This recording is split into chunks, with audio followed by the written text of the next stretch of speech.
Hey guys, just want to give you guys a little bit insight into how you can fix your issues if you guys have a crank and no start problem with your car. So basically, this happened to me a couple of days ago.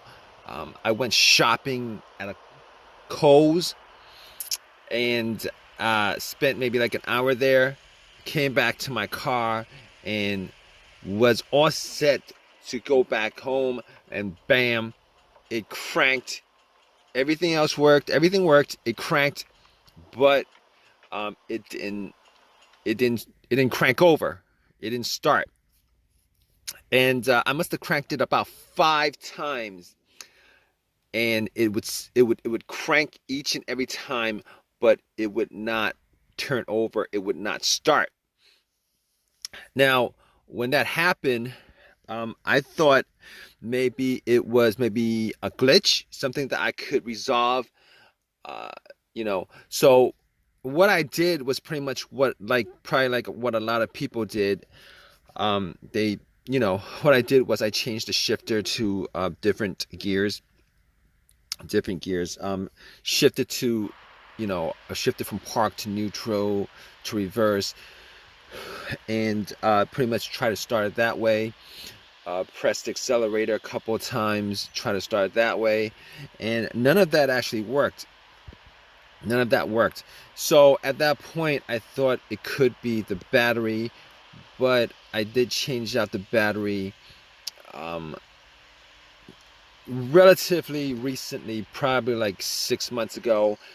I had that issue where there was a no crank, no start issue, so it's like totally different from this issue. But regardless, I turned on the headlights just to see whether it was the battery that was the issue or not. Went out, checked the headlights. The headlights were rather strong, and at that point, I was thinking it probably wasn't the battery, because I was crossing my finger like you guys are probably at this point for like a quick fix. So basically, after that, I opened the hood up and looked at the battery compartment, battery area. Now, here's the thing about it. All right, I the car was cranking pretty strong. All right, I was thinking that may have been a battery, still in the warranty. I could just change it out, pop another one in, problem solved. But I, you know, I the car was cranking very, very strong. The headlights were very, very bright. Did not think it was the battery at that point, but I was looking at terminals. They looked like they were pretty corroded. And basically, I did not clean the terminals when I swapped out the battery 6 months ago. Probably like I should have done. So basically, I had a couple cans of Coke. I poured 2 cans of Coke on the terminal cables, the connectors. All right, wiggled them a bit. Now the connectors were were tight, but they're not so tight that I couldn't move it. And I pretty much wiggled them out. Took some paper towel, cleaned them up, popped them back in. It wasn't 100% clean, but it was clean enough that if that was the issue, I would have been able to, without a problem, the connection would have been able to crank it over if that was the issue. But I didn't, I was pretty sure that that wasn't the cause of it. But regardless, I did all that anyway. Went back to my car, tried to crank it, and it still cranked strong, did not turn over. Had the same scenario, did not turn over. Sucks. It sucked at that point. I was like, okay. So I went back out, and I had a battery booster. Now you're thinking, like, all of that. Why is he thinking it's still the battery? It's possible, on a rare chance, that the battery could be the cause of this for whatever reason. All right, that's like the first thing I went to. Had the booster out, popped the booster in. It had about 75% charge. Obviously, if that didn't work, I knew that I could just eliminate the battery 100%. But at that point, I was the battery could have been eliminated like 99%. I would have eliminated the battery, but was hoping for an easy fix like you guys are in this situation. Popped the cables on and cranked it. Cranked up as strong as it did before. So, but it didn't turn over. So at that point, I knew 100% that it was not the battery. All right. On top of that, I actually checked the negative cable. I checked the negative cable, and if you guys know what the negative cable is, the negative cable is the ground cable, uh, and normally it connects to the frame of the car. I checked that to make sure that it wasn't broken, that it wasn't frayed, that there wasn't an issue of corrosion and anything like that, because a weak ground can cause your car not to crank over. But normally in those kind of situations, it's because the connection is weak, and you would still have a weak crank. Your conductivity would be very weak, and you know, test like the headlight would show you that you would get a dim light instead of a strong light. In this situation, I was getting everything was working fine as it should. The cranks were strong. The headlights were very bright. So at that point, I knew that it was not the things that I could eliminate at that point were I could eliminate 100% the battery. I could eliminate 100% the ground cable. I could eliminate 100% the alternator, even though in situations like this, the alternator would not normally be one of those things that would be on my elimination list. All right. Normally, if the alternator was the issue, the car would have died out with the engine running, or would have died out with the engine with the car on the road while driving. That's 100% of the time. Well, not 100% of the time, but normally that would be the case. Or there would be a no start situation because it was running on the battery and the battery just died out. But the test for the alternator was if you put like an outside power source like a booster or cables on to the car, and if the alternator was the issue, you'd be able to turn it over, and then when you take the cables off, the alternator would die out. So I could eliminate the alternator 100%. So basically, I can eliminate all those things out of the way. All right. So still had that same situation, and then it pops up in my head that it occurred to me that uh, uh, I I had there could be a bunch of other things that could be causing it. Manifold sensor, throttle position sensor, camshaft camshaft position sensor, crankshaft position sensor, a whole variety of things that could possibly be causing the crank but no start issue. Okay, it's a crank but no start, because I was getting a crank on the car each and every time, and I must have tried that at least 15 times to crank it up. It would crank very strong each and every time. All right, but here's the thing. Here's how I eliminated all those things, and you could do too. You could do that too, in this situation. All right. I noticed that there was not a check engine light. There was no check engine light on the dash at all. There was no check engine light on the dash at all. So immediately, I was able to eliminate the mass airflow sensor, the throttle position sensor, the crankshaft position sensor, the camshaft position sensor, and anything else that has a sensor connected to it that could generate a code in the car's computer. But I also had an OBD2 reader, and just to make sure that that was the case, that it wasn't any of those things that was causing it, I actually plugged it in.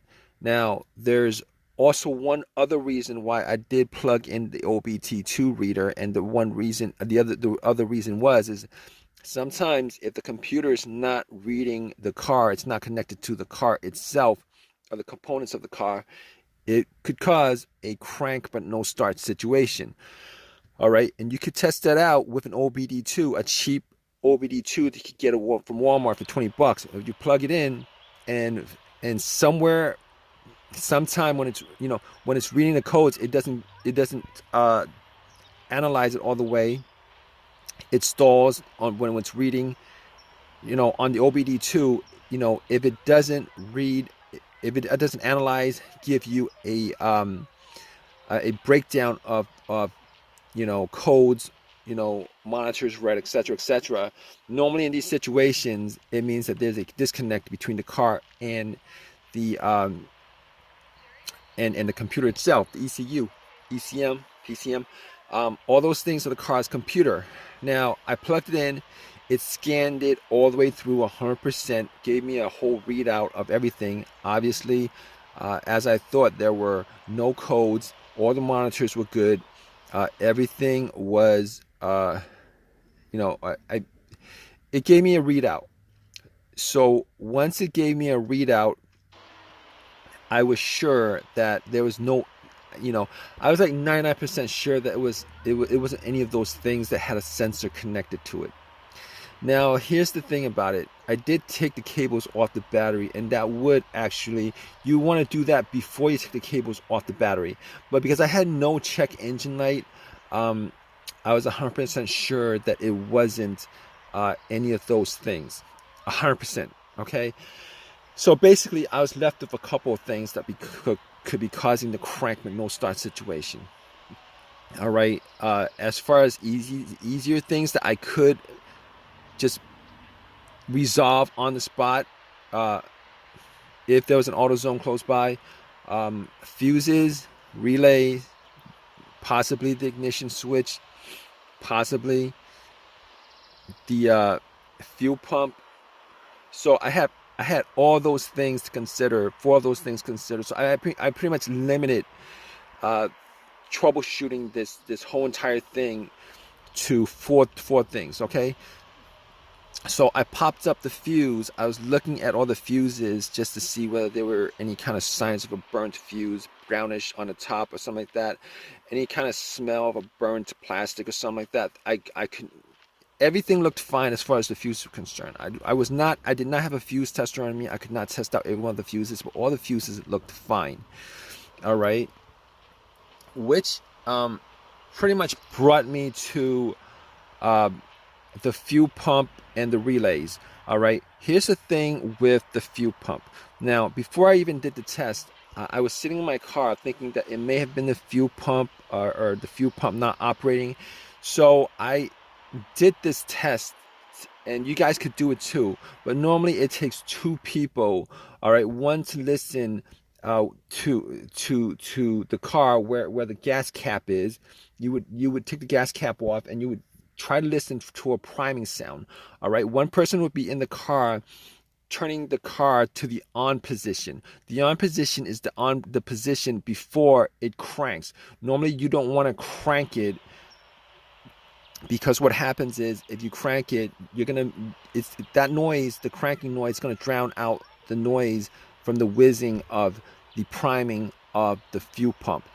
All right, and the priming of the fuel pump is pretty much the motor in the fuel pump working. All right, now there was nobody else with me, so I was sitting in my car, turned everything off, rolled up all the windows, and I put the car into the on position, and I did it a couple of times. Turn it off, push it to the on position, turn it to the on position, turn it off, turn it to the on position. Was not able to hear, to make out a sound inside the car. All right, whether the pump was priming or not, it was not able to hear a whizzing sound, a motorized sound, either way.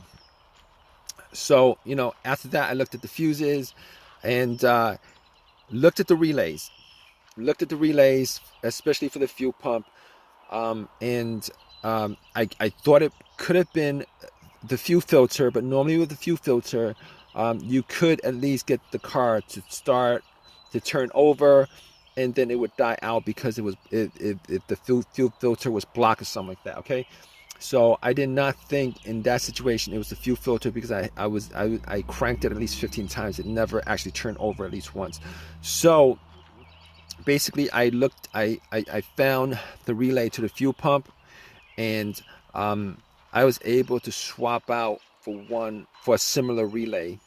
All right, and once I swapped it out, was able to turn it, got into my car, and then cranked it. And guess what, guys? Boom! It turned on, turned over, car was running, turned off, did it again, it was running. So at that point, I knew for 100% that it was the fuel pump.